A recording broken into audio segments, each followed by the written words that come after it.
you are ready to see these guys develop and have these guys continue to try and go to the NFL, like you said. And to go along with that point, I kind of want to dive into, because we just had Samuel Roseborough commit this in the past couple of On Monday. 36 hours or so. Yeah. Yeah. Monday. I forget the exact time, but with the O-line this year for A&M, I want to kind of dive into kind of the future of the O-line for A&M, because if I'm not mistaken, you're probably going to lose all 5 of your people on the offensive line after this season, whether that's eligibility, going to the draft. And this is the projected starters. You may have one who has a senior season still, but that's all dependent on what kind of season they have. But the future of the A&M offensive line, and a little bit in tandem, the running back room, with now Edwards and Hatton being in this 2026 class. So give me your thoughts on where you see A&M's offensive line room coming into the start of the season. And maybe you can kind of tie in the recruiting a little bit into it, but going from point A at the start of the season when they take on UTSA, going towards more that end of the season. Yeah, so we've talked about it on the show, really from the inception of this show. It's going to be the strength of the team in 2025. I mean, we talked that, this running back room is going to be, 4-player deep. It's going to start with Le'Veon Moss and Ruben Owens and Amari Daniels and EJ Smith. And you've got pretty much every returning offensive lineman outside of the center situation between Mark Naboo and Koei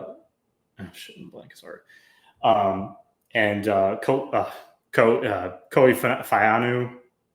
I always mess his name up, but that's going to be the only position that's going to go have a battle going. And I do expect them, Naboo's probably going to win that job if he's healthy. But yeah, it is true that when you look at the veteran talent here, Trey Zune at left tackle, Chase Pasantis at left guard, obviously Naboo, who could also leave after this season, Amaj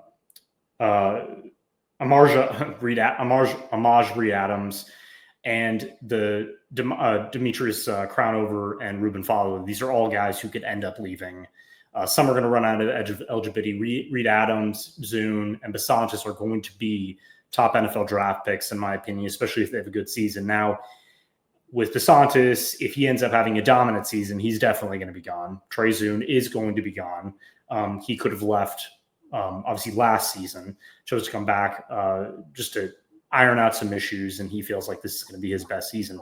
But they're going to lose a lot, and it's going to be very interesting. When you look at the depth chart, and I can kind of look at when I put together an earlier depth chart this season. It all starts with Lamont Rogers, which is Texas A&M's 2025 5-star signee. This is a future star in the making. This is somebody who, if they did not have someone like Trey Zune on the roster, he probably would be contending for the starting left tackle spot this season, just because they would have to get somebody in there. And he's probably good enough to give you above average play in his first season. So that is somebody where they start off. You got guys like Ashton Funk, who I believe will take over for Basantis in the 26th season if he does leave. And then really it's kind of a random mix of names. You got Isendra Afua, who's one of the top guard prospects they landed in the 24 class, I believe. Was it the 24 or 23? I think it was 24. And then, yeah, it's really interesting from there. You got guys like Blake Ivy and others who are. To say that is someone I am super high on in Blake Ivy. Yeah, and that's another prospect that I remember. That was a huge get landing him. So we talked about the development, what this coaching staff wants to do, and what Texas A&M O-line coach Adam Cushing really wants to do is keep the talent in house and develop these guys, especially this season. So I could see a situation, and we did see that last year due to injury, where TJ Shanahan, who's now with Penn State, was playing center for most of the year, got hurt. This was after Naboo was out for the season, and there was just some poor play, and he kind of stepped up, played very well. I believe he was center against Florida, and he was actually one of their best run blockers and was actually a very good pass blocker at the end. Things just changed, injuries happened, but it just showed that Cushing isn't afraid to change things up. And so there are names, and I've talked about this in the offseason. I will do so once fall rolls around, that Lamont Rogers could find a place on this team in some capacity, either as a swing tackle or, certain packages in the run game or in pass blocking in key situations. Maybe he just shows he's one of the better pass blockers. It's just not out of the realm of possibility that Cushing wants to get these guys on the field to make sure that they're going to be with the program in the 2026 season. But this is a situation where getting a guy like Roseboro is huge because it just helps solidify the future. And if they can land Avier Morco, who is a 6'6" tackle, he's a 3-star prospect according to most, 4-star according to Rival, rising guy, one of the strongest O linemen out there, and it has a ton of potential. This is a project guy, but could end up being a starting tackle at the next level with good coaching. So obviously recruiting is huge here, but they will have to go into the transfer portal, I believe, to shore up spots. That will be an area where I think Elko will attack first, like he did with wide receiver. And I'll say this, we can trust Mike Elko to do that because they needed a number one guy. They got Micah Hudson, that didn't work out, but they knew that Casey Concepcion was always their number one target. They knew that they had to get a guy like that who was a stud at wide receiver, who's going to be your number one target. He did it. He got it done. And if they need the same at left tackle or guard or right tackle or whatever it may be, based on how they feel going into the offseason and who leads to the NFL, it wouldn't put it past me that Elko is going to put O-line as his number one option in the portal, barring anything else that they're going to lose and who isn't coming back. So Yeah. It's wishy-washy right now, but I do believe that this program is going to keep building in the trenches, and that's just so important to them. They know that's where you win. And it's the same with getting these running backs, that if you're getting elite running backs like this, you're going to keep building. You're going to keep getting trying to develop good O-line play because you need to survive in the SEC, to get through the SEC, and ultimately get to the college football playoff. Yeah, I was going to ask you about, do you kind of project, and I think we're probably projecting too far in the future, but how many offensive linemen do you, after this season, kind of say, okay, where does Elko go in that transfer portal? What is the transfer portal going to look like after? Because who knows what kind of NIL rules or even how much is going to be enforced by the time the season ends. Even transfer, because we know transfer portal craziness can go on no matter what. And you saw it this past cycle, everybody trying to get their deals done before house settlement could pass. Everybody was flying around everywhere. So I think that you have a point when it comes to this past season. A&M obviously saw the deficiency that it had with the wide receiver room. And you saw them go out and land a Casey Concepcion. You saw them go out and even though it was a little bit short, you saw them go out and land a Micah Hudson at that time. So do we kind of project A&M after this season to kind of do that again, but look at the offensive line room and say, okay, this is the one where we want to go out and get those A-plus tier proven offensive tackles, offensive linemen who can kind of just be plug and play? Because you got to think, is Marcel Reed going to still be here after that? I would bingo. So you just started off, and that's how I look at it. And I would like to mention they also signed 6, including Lamont Rogers, in the 2025 class, including one of my favorite players, Nelson McGuire, who's one of the rising, again, Marcus Garcia, another guard, obviously McGuire, I believe it was Jonte Newman, who played at Bridgeland in Cyprus, Connor Wegman's old stomping ground, Tyler Thomas, and Joshua Moses. So again, a lot of guards, a lot of potential. We don't know if they're going to be with the program. Tyler Thomas is another guy who I think could end up being a future starter just based on his work ethic alone.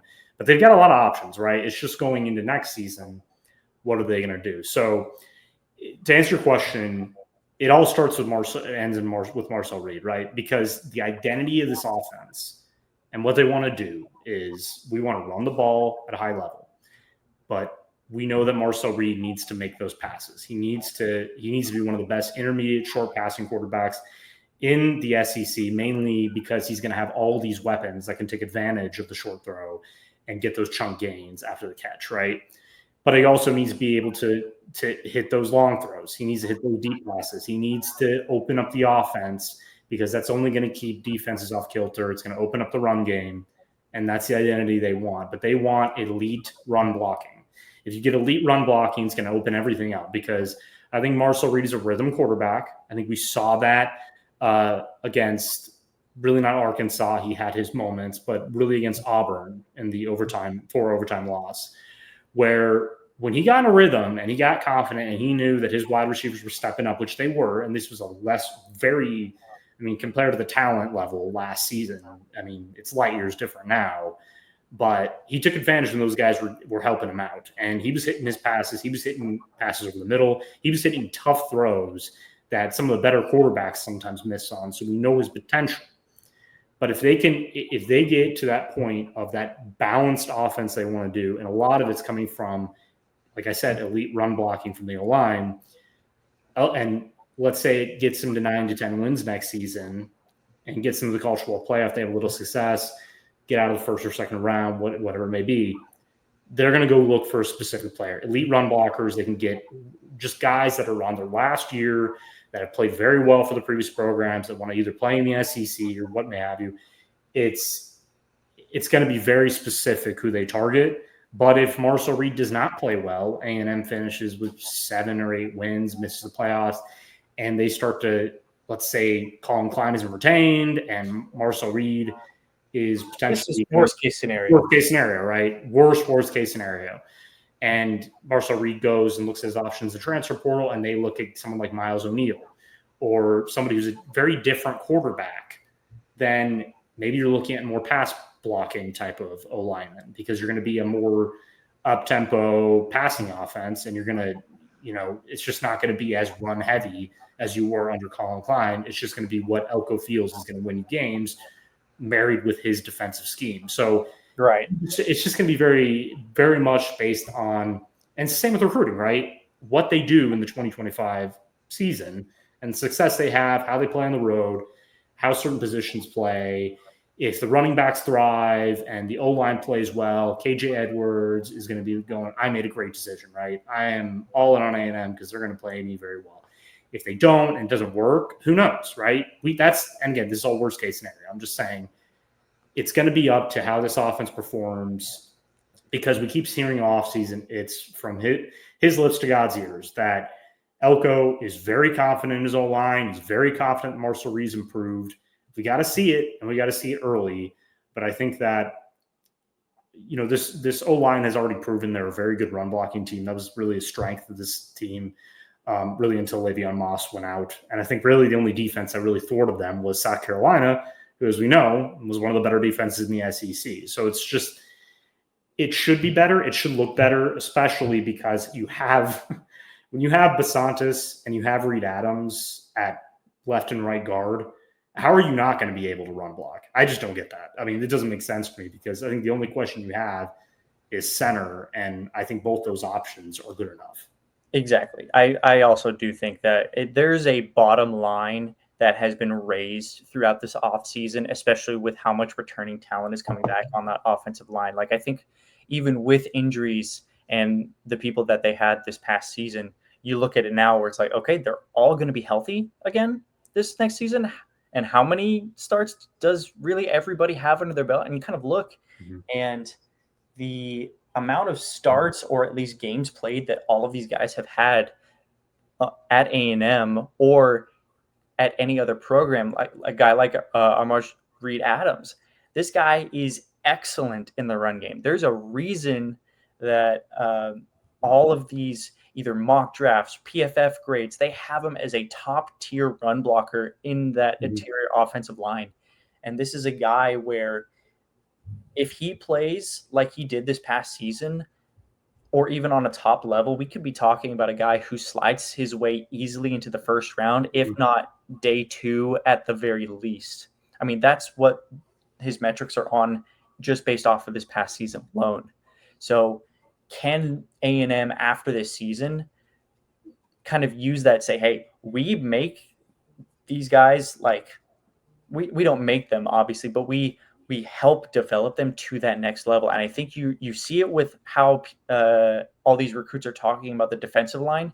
Can you now shift that focus a little bit towards that offensive line too, where you are trying to churn out these offensive linemen to the pro leagues so that they can play the rookie contract and then get that second contract where the real money is, even in this NIL age. So you look back, and I am so ready to watch how these Maroon Goons on this offensive line play this next season. And I'm really excited for the future. And I know the running backs are really excited to play behind this offensive line. They have to absolutely love the holes that are going to be opening up for them. Yeah, no, you're 100% right. And that's the thing. They have so many starts. And when you have all these starts in the SEC, it's just completely different. You're playing against elite defensive linemen, edge rushers. These are all, almost every team outside of probably Vanderbilt has produced, and including Kentucky, has produced elite defensive linemen who these guys have all gone against. And so that's why the national media has been so high on A&M's O-line. I think PFF and any other, and most of the sites that go by metrics purely are just saying it's the same with when they rank Torrin York so high, right? The reason why and I've had people kind of look at Torrin York because he didn't have the best start to the 2024 season, but ended up having a really solid finish and is now considered the best linebacker outside of Anthony Hill going into the 2026 draft. And the reason why, elite run stopper. When you look at a linebacker, you need him to have ball instincts, stop the run in a variety of ways, off the edge, in the middle, through the gaps. And it's the same with an lineman, right? If you are an elite run blocker and a good pass blocker, you're a first or second round pick easily, right? Yeah, if you have the size, if you're 6'4" at least, and you have elite strength, and you are not going to get a lot of holding calls, and you have good technique, and you don't give up a lot of pressures, you're going to be an NFL draft pick. And so if they all have a cohesively good season, and if they have a good season, because I would say, how would you grade it? I think they probably had an average season last year, probably average. I would say just slightly above average. Above average, yeah. That's what I would say, because there were games where some of that was more so Reed's fault, but, he was pressured a little too much. I think South Carolina, obviously going against two of the best edge rushers out there, that didn't help. But they dealt with some injury issues. They're completely healthy this offseason. We've heard nothing but good things.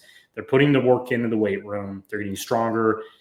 They are very determined to play well this season because they know, and I think that's the thing. These guys want to win. Like they're not all about just going to the NFL. That's not. I kind of hate when people think that. Like they're just playing there, and yes, they have NFL dreams, but they wouldn't have stayed at A&M if they didn't want to help A&M get to that next level. They all believe that it's going to start here. We have to play well. We have to open up holes for these running backs, and we have to keep Marcel Reed clean. Because if we keep him clean, that kid's going to ball, right? He's going to have a good season. If too many pressures come his way, and he's going to have to run around and starts making errant throws, and the offense just gets off kilter, and then they defend too much. No, we need a balanced offense. It's going to start with elite run blocking to start the year, right? Get going versus UTSA, get going versus Utah State, go on the road against a Notre Dame defense and secondary that's considered the best in the country by a lot of metrics. And if you play bully ball like you did against Florida last year and win that game outright, the trajectory for the next season has changed completely. And now you feel like you can take on anybody in the SEC. And if you do it from the line of scrimmage, the future is so bright there, because I think that this season is just going to serve as momentum. And we talk about who they get in the transfer portal, who they're going to get in recruiting. There's a reason they're getting so many O-linemen, because Nelson McGuire, for example, was somebody who was getting courted by everybody at the end of the year. He was like a 3-star player, and skyrocketed up and kept his commitment to A&M because he believes Adam Cushing is building something there. He believes in their coaching. Talked about it. I'll let you get it here. I'm talking a lot, but Zayden, good. Yeah. Continue. Yeah, Zayden Krempin, who visited, took an official visit. He's the 4-star tackle, and I mentioned this one of your shows. Like, he talked about Cushing's coaching style and how it's more calm. It's not yelling. It's more technique based. It's more getting the best out of you. What are your strengths? We're gonna utilize your strengths. we're not going to turn into some perfect O linemen. And Reed Adams is a great example of that. Pretty good pass protector, right? I think he's good enough at the next level to be good. Elite run blocker. He's going to rip your head off at the next level. He's got the speed, he's got the athleticism, he's got the experience. He's like that at Kansas before he transferred in. And Basantis, we know how strong and physically gifted that kid is. And when you are a recruit or a transfer portal player, and those two just have monster seasons, you look at that, and if they leave and you think you're good enough, why wouldn't you want to join? Why wouldn't you want to go in there and slot in? So this season's big, and I don't have to really say it anymore. I just know that Elko is really putting all his chips on this O-line producing. And for example, I'll say this, as a Dallas Cowboys fan, they're the same way, right? They went out and got Clayton Adams, who's one of the best run game coordinators. And, everybody who doesn't know who he is, well, you got to look back at what the Arizona Cardinals did under him. They were one of the better run scheme teams in the NFL. And they're doing that because they know they have to win in the trenches, because they feel like if we can have a great run game and establish the run, it's going to help Dak Prescott. It's the same situation. And it's just, football is cyclical. It happens at every level where teams have an identity. And unless you have some Patrick Mahomes, for example, who, by the way, still needs a run game to have success at his age. So not everybody is just going to be, oh, you know what? We got an elite arm. He's going to pass the ball every day. That's not football. It's not a winning formula. And so A&M's not the only one who's doing that. Everybody wants to have elite O-line play. I just think they can get it done because, like we've said this entire show now, experience is everything in the SEC. And if experience plus NFL talent, and Elko's been talking about that all offseason, we need NFL talent, comparing it to Texas, who sent a lot of guys to the NFL, like the second or third most in the 25 draft. We need to replicate that. We need to be that program doing that. And if we can do that, the wins are going to come, and a college football playoff is going to be imminent. It's going to come. It's going to.